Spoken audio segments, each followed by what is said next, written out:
নমস্কার বন্ধুরা, আজকে একটা নতুন রেসিপি নিয়ে এসেছি। যদিও এটা অনেকেই জানেন, এটা হলো কাঁচকলার কোফতা।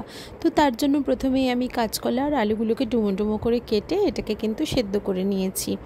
আর দেখুন কি সুন্দরভাবে সেদ্ধ হয়ে গেছে। আর এবার খোসাগুলো ভালোভাবে ছাড়িয়ে নিতে হবে।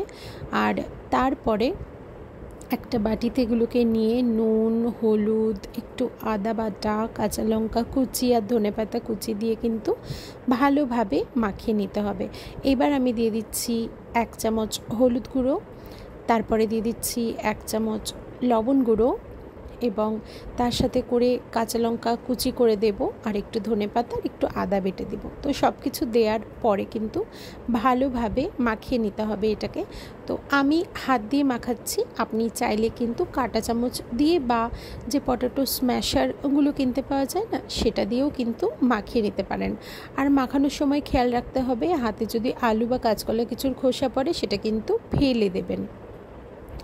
তো এবার দেখুন এক পর্যায়ে আমার কিন্তু মাখানো ভালোভাবে হয়ে গেছে। এর মধ্যে আমি 2 বড় চামচ কিন্তু বেসন দিয়ে দিচ্ছি এবং বেসন দেওয়ার পরে চেষ্টা করবেন দেখে নিতে, আর একটু যদি নুন লাগে দিয়ে দেবেন।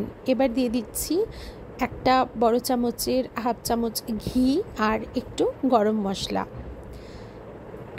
তো এটা দিয়ে দেওয়ার পর কিন্তু আরও একবার ভালোভাবে মাখিয়ে নিতে হবে। তো আগের বার যেহেতু আমি হাত দিয়ে মাখিয়েছিলাম, এইবার একটু চামচ দিয়ে মাখানোর চেষ্টা করে দেখি, যদি হয় না জানেন তো হাতই বেটার। তো এবারে আমি গ্যাসটা অন করে কড়াই বসিয়ে দিয়েছি। কড়াই গরম হলে তার মধ্যে আমি দিয়ে দিচ্ছি কিন্তু রাইস ব্রান অয়েল। আপনি চাইলে কিন্তু সাদা তেল বা সানফ্লাওয়ার অয়েলেও কোফতাগুলো ভেজে নিতে পারেন।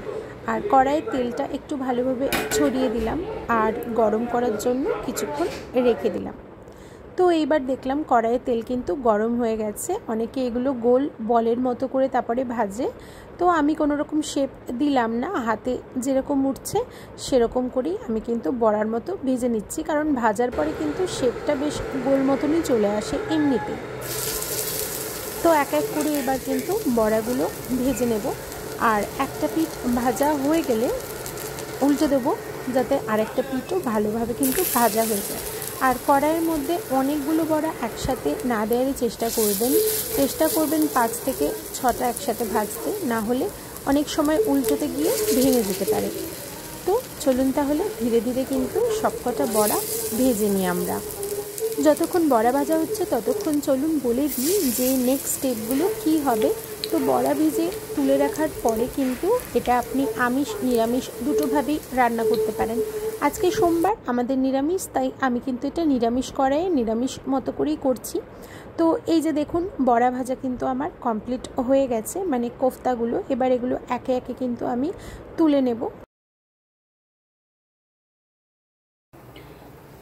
কড়াইয়ে সর্ষের তেল দিয়ে তার মধ্যে ফোড়ন দিয়েছি হচ্ছে গোটা জিরে, তেজপাতা, আর দিয়েছি একটু হিং, অল্প আদা বাটা, কাঁচা লঙ্কা চেরা 4টে দিয়ে তার মধ্যে এবার টমেটো দিয়ে অনেকক্ষণ ধরে কষিয়ে জল দিয়ে দিয়েছি।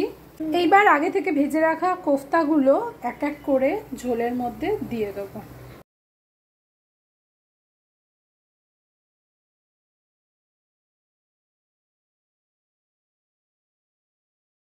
তো কাঁচকলার কোফতা কারি কিন্তু রেডি হয়ে গেছে। একদম নিরামিষভাবে করেছি। নামানোর আগে একটু ঘি আর গরম মশলা দিয়ে দিয়েছি আর একটু চিনিও দিয়ে দিয়েছি। চিনিটা কিন্তু নিজের স্বাদ মতো দেবেন। আর দারুণ সুন্দর কিন্তু খেতে হয়েছিল জানেন তো। আর চ্যানেলটা যদি ভালো লেগে থাকে সাবস্ক্রাইব করে দেবেন। সবাই কিন্তু খুব ভালো থাকবেন।